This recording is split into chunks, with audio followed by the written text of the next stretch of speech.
Welcome to the Folk School on Willow Creek, featuring University Distinguished Professor Tom Easern, singing and telling stories from the Salon on Willow Creek. I need a bed for the night, boys, and my horses need hay. I've been riding that grove line on the hot-dish highway.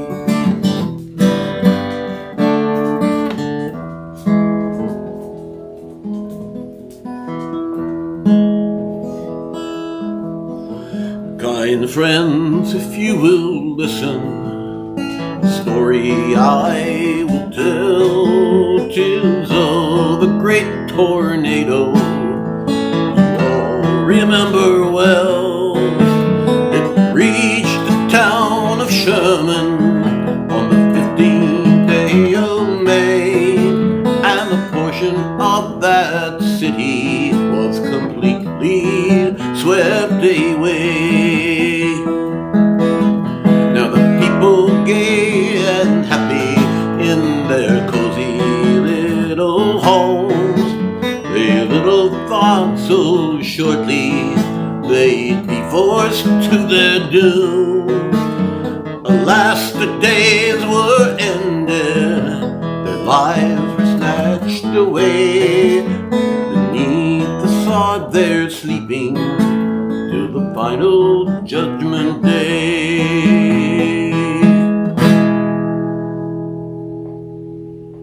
We're opening tonight with the Sherman Cyclone because I'm afraid it is tornado season on the southern plains, and it may sweep across the entire midsection of the country before it's done.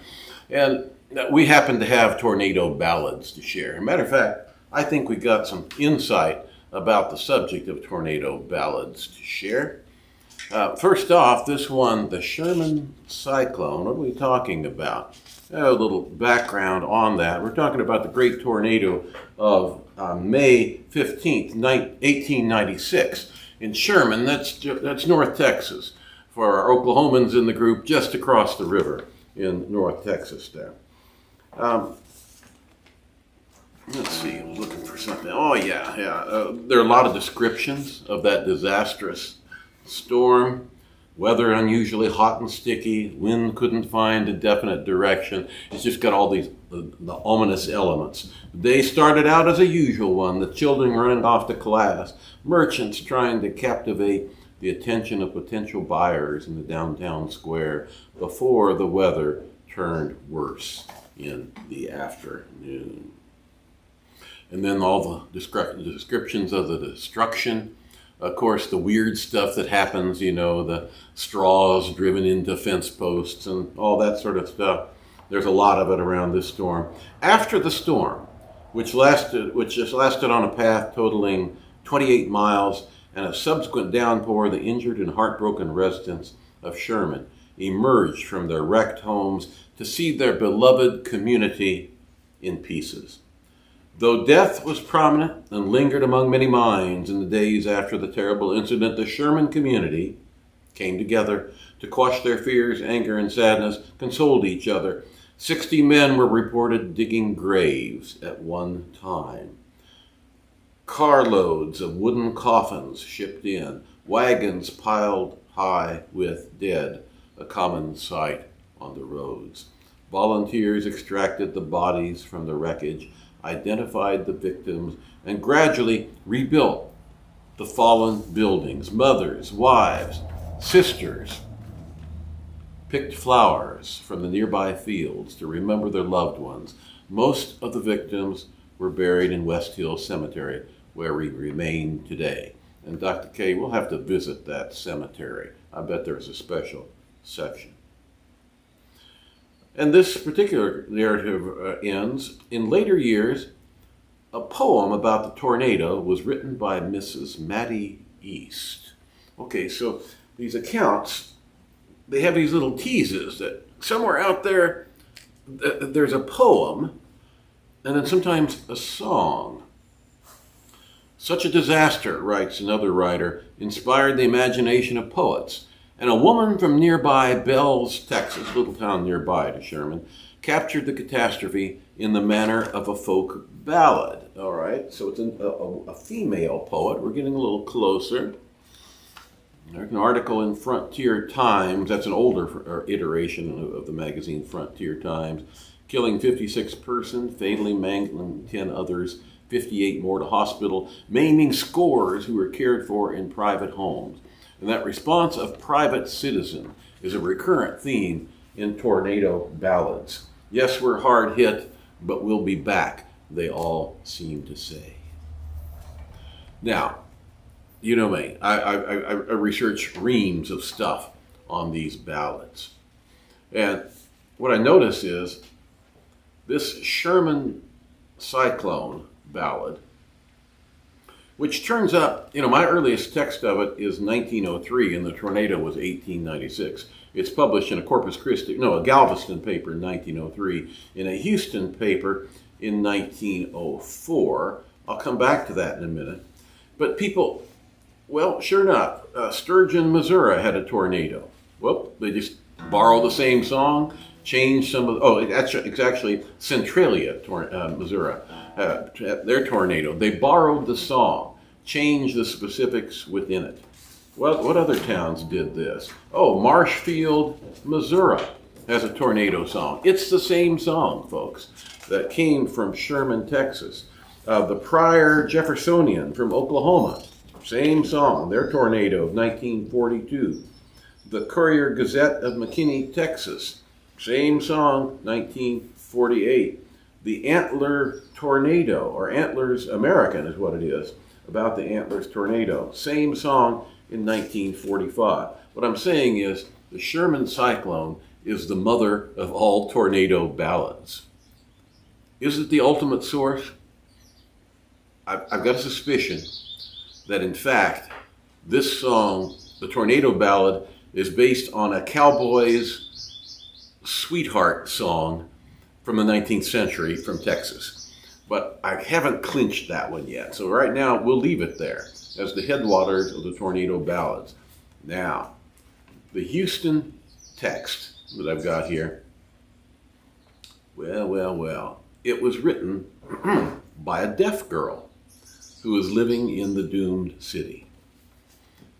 Well, it turns out she wasn't living in the city, but at a nearby town, but by a deaf girl. Okay, so now we've got another point of human interest entering into this, right?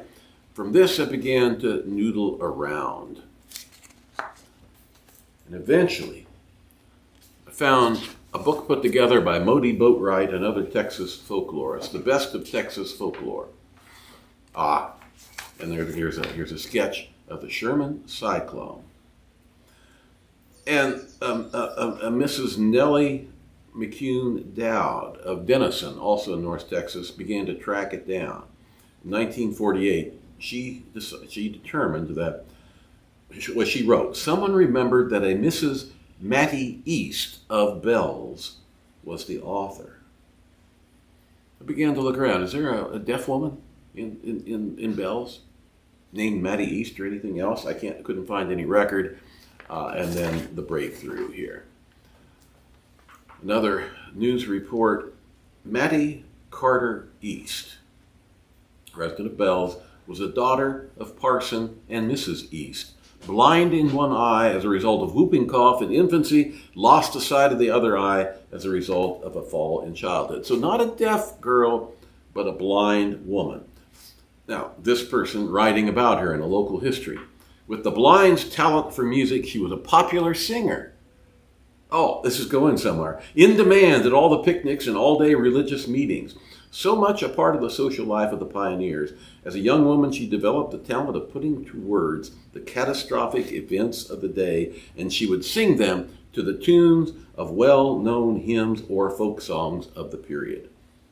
Now, I'm going to have to start tracking down Mattie East and see what other composition she may have out there. But we've got her fingered, this blind woman from Bells, as the woman who wrote the Sherman Cyclone and gave birth to that ballad and to all its children and grandchildren and second cousins once removed, all these tornado ballads. They all come from this blind woman, Mattie Carter East.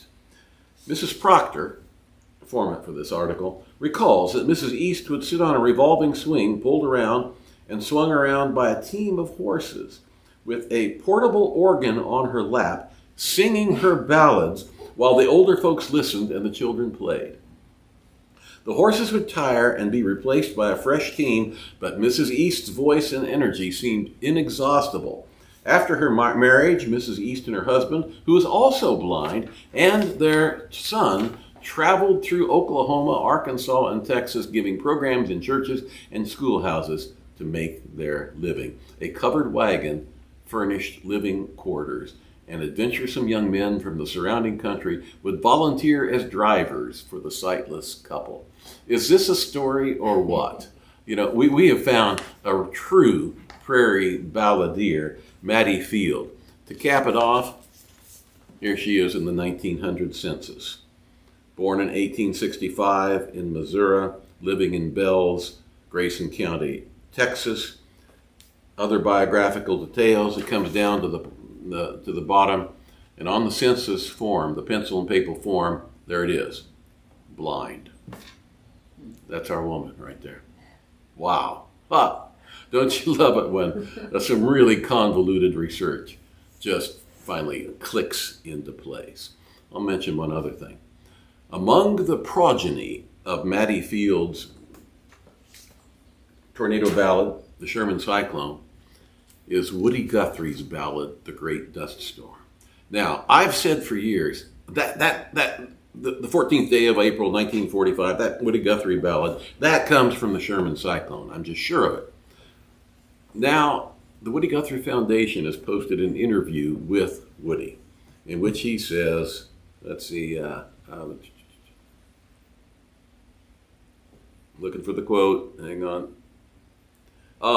Recalling his mother, she used to sing an old song I remember called The Sherman Cyclone, telling how a cyclone wiped out a certain little town down there in the Texas line called Sherman, Texas.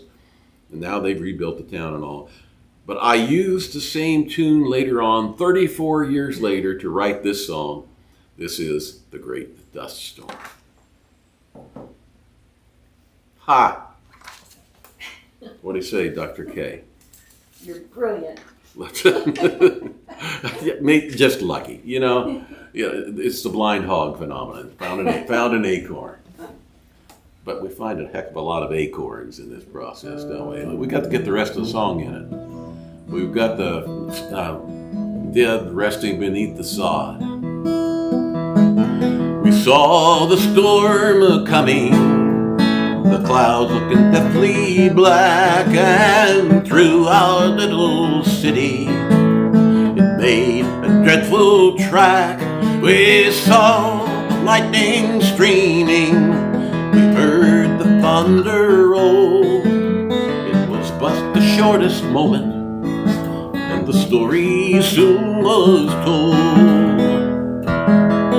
We heard the crash of thunder, of buildings tumbling down, distressing screams of victims.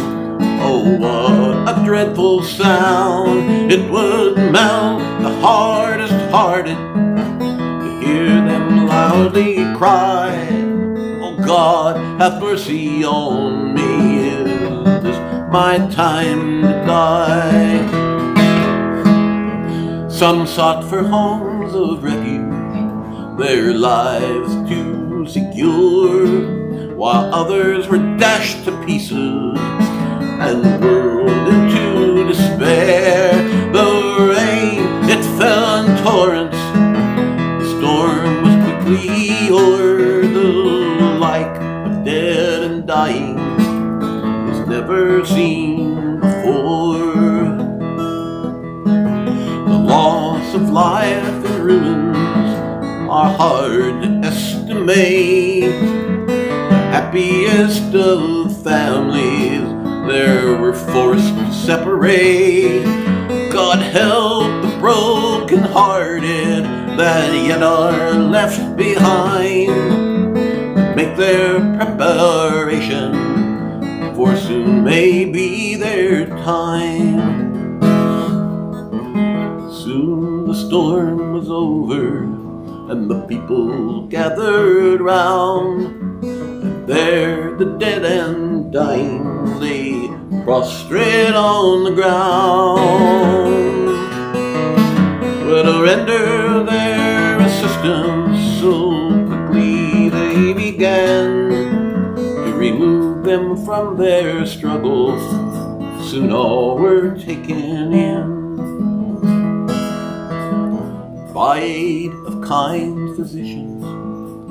We dressed their glad with ghastly wounds. Our town had never witnessed such a horrid afternoon. The good people of our city may safely be assured will nurse the sad afflicted till death may, health may be restored. Kind friends, if you will listen, the story I will tell, 'tis of a great tornado you all remember well.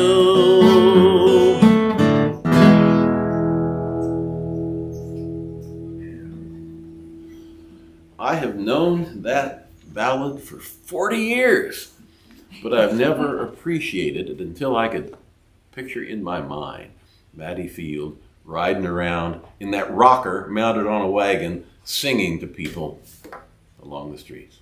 Wow. Huh. Someone suggested that might make a good movie. I was trying to see where I saw that. It would beat the hell out of Twister, I think. Oh, a TV series. Nancy Kelly says. It'd be a good TV series. Oh, where is she riding her wagon today? Oh, yeah, making it around about Matty Field. Town to town. Each episode a different ballad, encapsulating the developments of the area. Oh boy, I see the wheels turning. You think? A radio series, Kelly. Oh. Okay. Yeah, a radio series. I don't know. I don't suppose you've won any gold medals at the press lately, have you? Oh, let me think for just a moment. Well, last week... Well, I guess maybe not. Last week I did report that we had two, that our field notes, a collection of poetry by Margie Rogel, was finalist in two different competitions, one a national one and one a regional one. And it's for poetry. And we did get word this week that for the national poem competition, we know she won first place. This is Midwest Independent Publisher. No, this is Independent Book Publishers Association of the whole United States. And there's a medal, right? No, there's a nice big weighted it's the other statue one. Thing. Oh, statue. Yeah. A statue. Yes. Like an Oscar. Yes, yes. Whoa. The ones we actually had another collection of poetry that won this same award 2 years ago. Denise Lajemauder's His Feathers Were Chains. She won gold, and they sent that. It's a big glass figurine. Yeah. It weighs at least 8 pounds. You've seen it? I held it in my hands. Yeah. She hadn't brought it back by here to show off. They shipped it to the press, and then I was able to hand it over to Denise. So looks like another one will be coming in the mail, and I'll get it off to Margie. I'll be fine. All right. Yeah.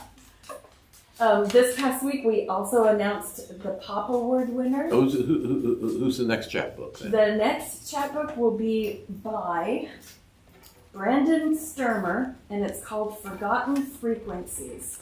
And it's a great one. It was a real popular one among the first readers, and I guess the finalist judge thought so too. So an interesting thing about Brendan, he lives in East Grand Forks, so that's just north of us.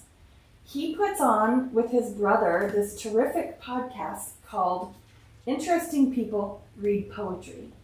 And he's brought in celebrities from, a lot of them are from Minnesota because that's where he's based, but there are a lot of poets and celebrities in Minnesota. He brings in people who have a favorite poem. They read the poem, then they tell why it's their favorite, and then they read it again. And it just has it just imparts such great meaning to the text, and to hear it. And to hear it twice. He's a poet promoting poetry. He is. And his brother writes the music for the background. Oh. I tell you, those poets. I'm out trying to gather some fish bait. I figured, maybe some night crawlers and leeches and things. I was turning over rocks over there. Everyone I turned over. You found a poet? There's a couple poets under there, yeah. There's. Well, I'm going to mention one more author, a team of authors, Tricia Velour and Tom Sandhai. Yeah. Tricia is on here tonight, I see. Tricia, you might put in a message about where you're doing your next reading, because I know you have some coming up. So go ahead and post it in the chat line here. You're pretty good book promoters. They really are. Yes. Well, okay, I said a little while ago, our friends in the legislature, and we actually have friends in the legislature. We haven't fallen out with all of them, that they have to be prepared to take a joke tonight.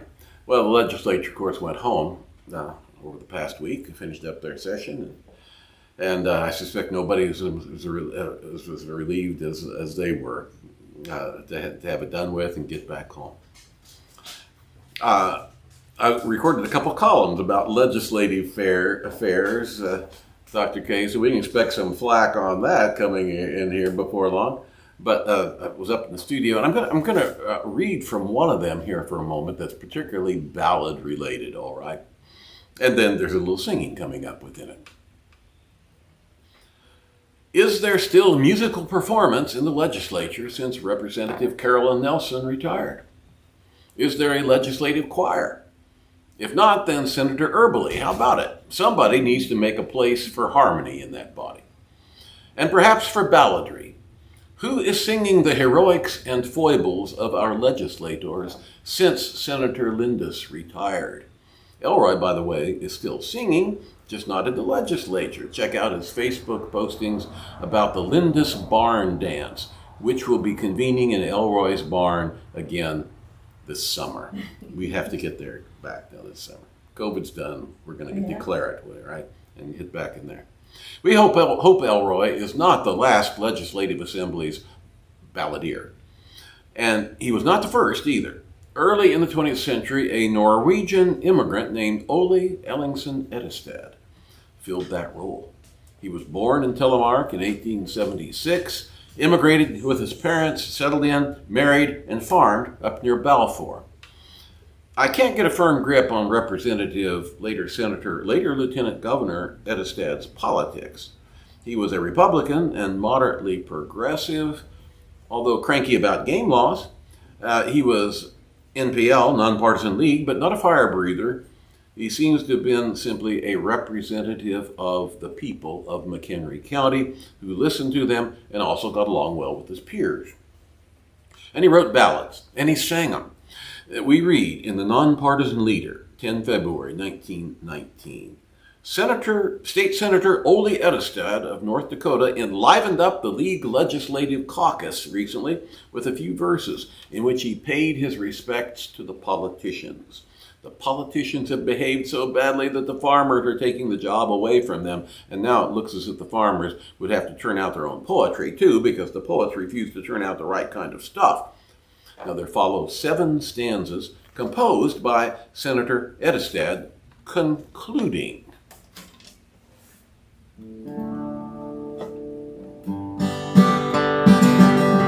Oh, farmer, so long as you mortgage your days and let someone else control what you raise, just that long you'll be in the middleman's care, and the hayseeds will never be combed from your hair.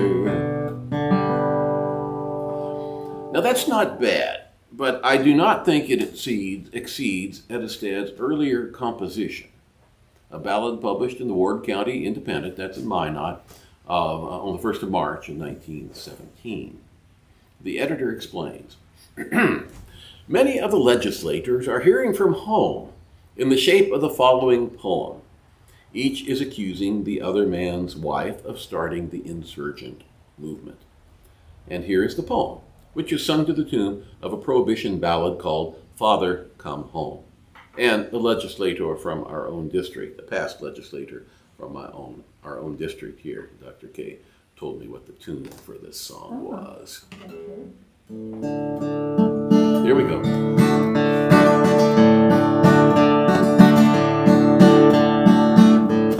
Husband, dear husband, come home to me now. I'm sniffing the odor of spring. You've stayed long enough in the capital there. You're much safer under my wing. The old horse is pawing the stable like mad. The colt's in a terrible stew. And the small brindle heifer has got a white calf. And the cattle are bawling for you.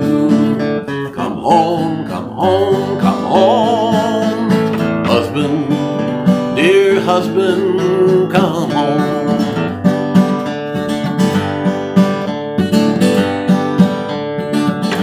Now the voice of our Betsy is calling you dear.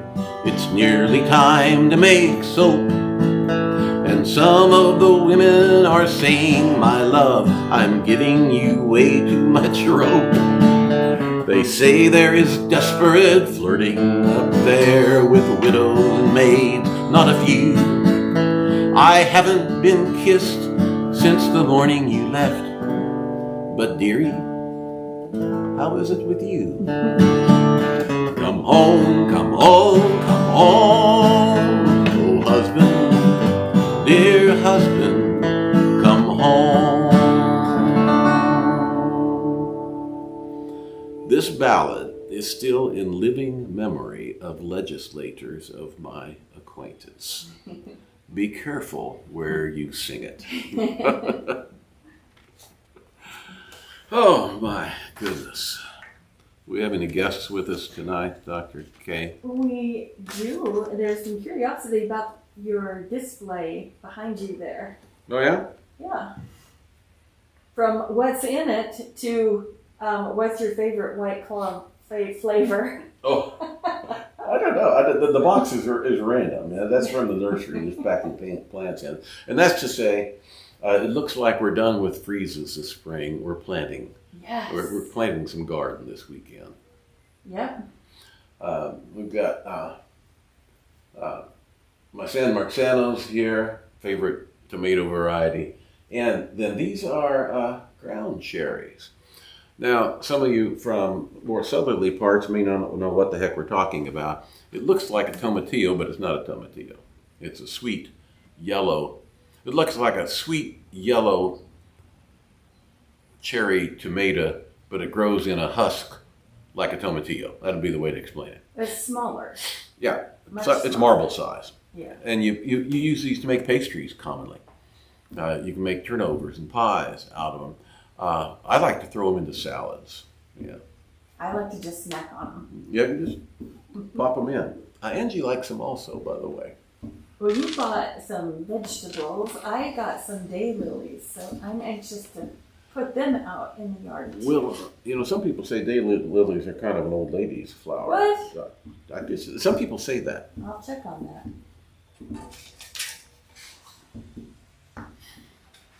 Okay, I want this a little later. I want this a little later.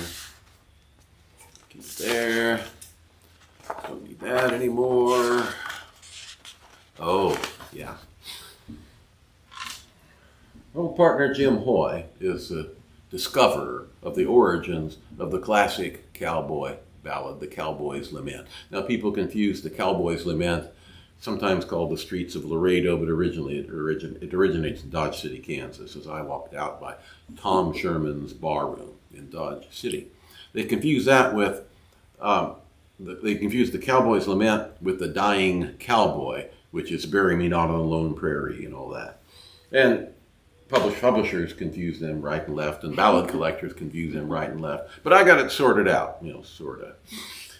And this is a wonderful book by Jim about this guy named Maynard who wrote the original text of the Cowboy's Lament, adapting it from an Irish song, and all his other recollections of frontier life on the Southern Plains. Wonderful book, and just getting the goods on the ballad. There's history of the thing downstream, though, and that's getting a little interesting. These variant versions. And I posted this earlier in the week on Facebook, and I said, you're not going to guess where this version of the Cowboy's Lament came from. I don't know if anybody guessed. I don't think anybody responded because nobody's ever seen this one before, and that's why we're bringing it forward tonight. Now, this is the Cowboy's Lament, sometimes referred to as the Streets of Laredo, but I don't think that retitling and revision of the lyrics happened until 1913. And I suspect it was a commercial intervention. You know, they can sell more Streets of Laredo than Tom Sherman's Barrow, right? But the song wanders around. And as is the way with folk songs, there are lots of different iterations of it. And then you start tracking the DNA of the various branches. One of those branches falls to earth in my old hometown of Emporia, Kansas. And that's where this version comes from. We're going to sing it tonight just because nobody's ever seen it or heard of it before. So I stumbled across it. Well, they saw it in 1888 when it appeared in the Emporia Democrat. But this version was not perpetuated. It's pretty much forgotten. It's a little odd. It's also mistitled. It's titled The Dying Cowboy, where really it's a version of the Cowboy's Lament. And it begins, I went up to McFenigan's Barrow.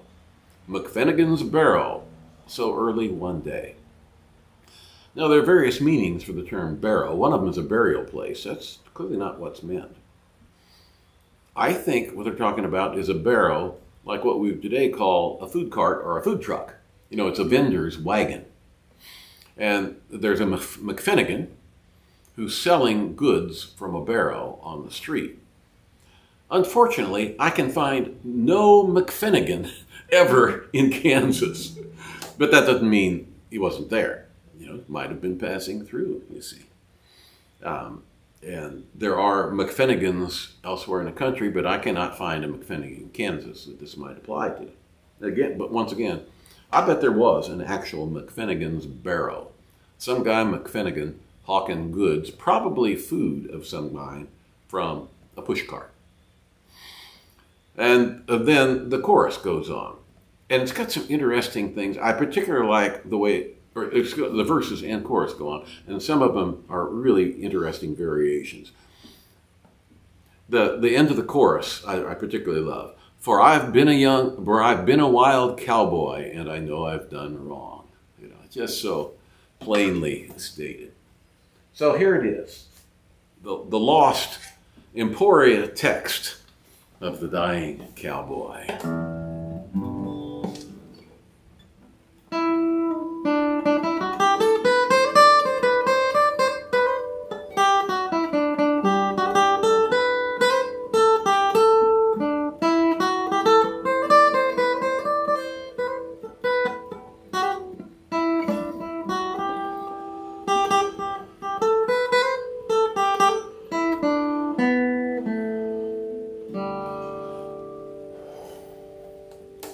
As I went up to McFenigan's Barrow, McFenigan's Barrow, so early one day, 'twas there I espied a handsome young cowboy, all dressed in white linen, prepared for the grave. Then beat your drum slowly, play your fife lowly, play your death march as you bear me away.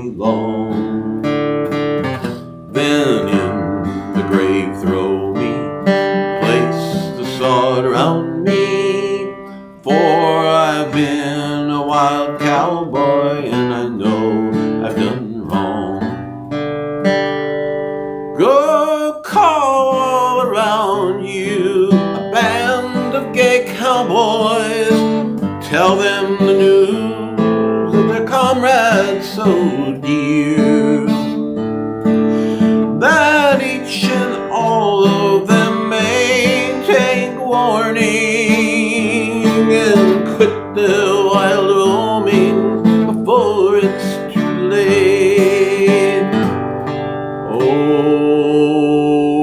Oh, beat the drum slowly, play your fife slowly, play your death march as you bury me alone.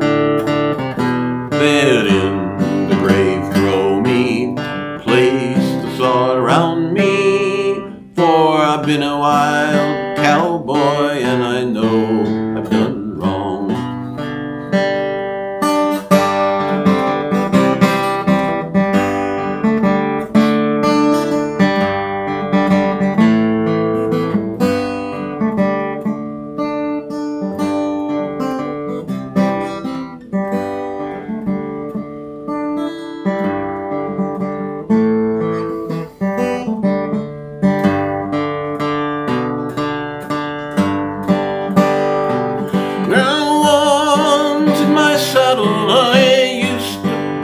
Dashing.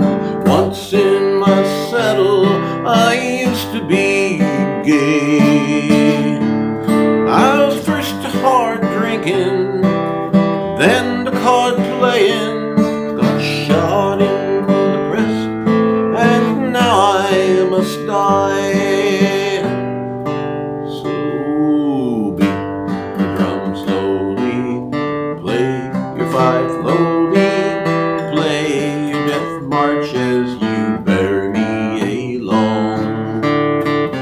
Then in the grave throw me and place the sod around me. I've been a young cowboy and I know I've done wrong.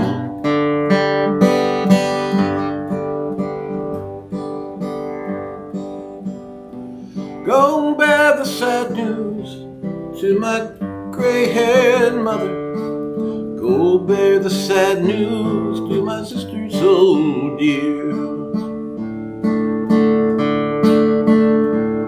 Perhaps there's another more dear than a sister, who weep most bitterly when she hears I am dead.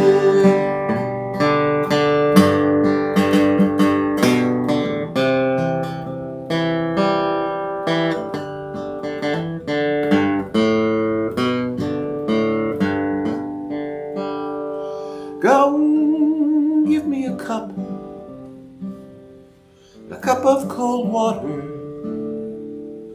a cup of cold water, the poor fellow said.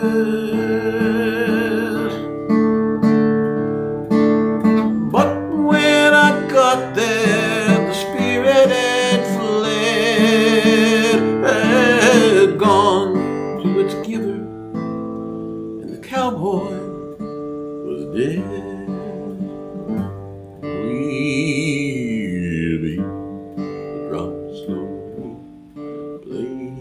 Five slowly played the death march as we bore him along.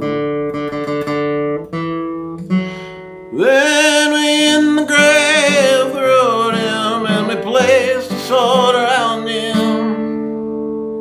He'd been a wild cowboy and he knew he'd done wrong.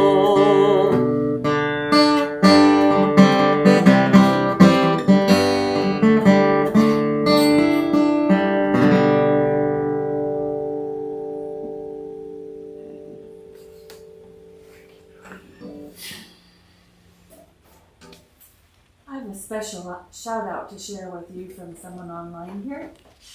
A fellow named Brady Spirey.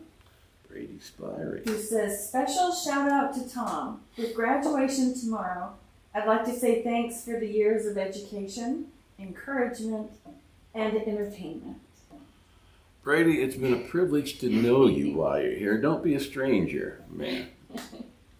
I tell you, yeah, he's a good man. Good man. And he also is a recent initiate to the National Honor Society of Historians. Quiet off the data. We'll be hearing more of him in future. Okay. I think I've got your email address, Brady. Yeah, I do. You'll hear from me.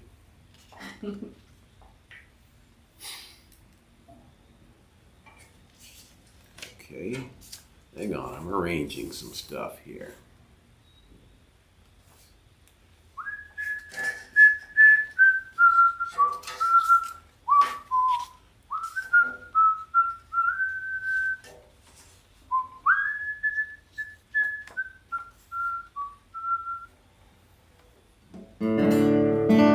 Okay, so put the garden reminder up here. We've got some things emerging. You know, the winter onions are faithful. You know, a lot of nice herbs popping up and making use of them. I have a hosta coming up too. No, and how about those parsnips? Oh, yeah.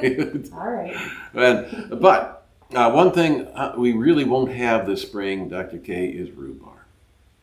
Why? Well, they weren't doing it. Rhubarb was beginning to decline where it was, and so I replanted it in another location. And it's coming up nicely, but we ought not to pull it here this spring. Oh. We're going to rest it. Now, lest you panic, it had a luxuriant growth last September. Yes. And I cut stalks, and they're socked away in the freezer down in the bottom there. And so there will be rhubarb. There will just not be this year's crop of rhubarb. But that doesn't mean we can't sing about it.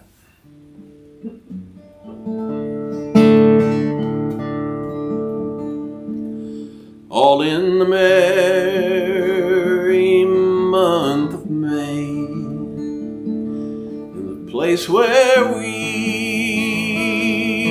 be dwelling, the garden throws its blankets off, and the leafy greens are swelling. We feel our hopes once more renewed, and well we know the reason. This is our northern jubilee. It is the rhubarb season. The hungry deer molest it not. The rabbits will not eat it. No living thing will touch the stuff. Still we think you can beat it for a custard pie or a pan of bars, for cobbler's cakes or crunches, for every potluck rhubarb dish, we all line up in bunches. It is an adult taste for sure, because it is so tart, and like a lover's cutting word, rhubarb will break your heart. A Nordic princess far from home, on her deathbed reclining, there was no cure, because she was for a rhubarb pie repining. For the deer and the antelope play, people gay and happy in their cozy little room. They little thought so shortly they'd be forced to their doom. Alas, their days were ended, and their lives were snatched away. Beneath the sod they're sleeping till the final judgment day. Oh, husband, dear husband, won't you come home to me now? I'm sniffing the odor of spring. You stayed long enough in the capital there. You're much safer under my wing.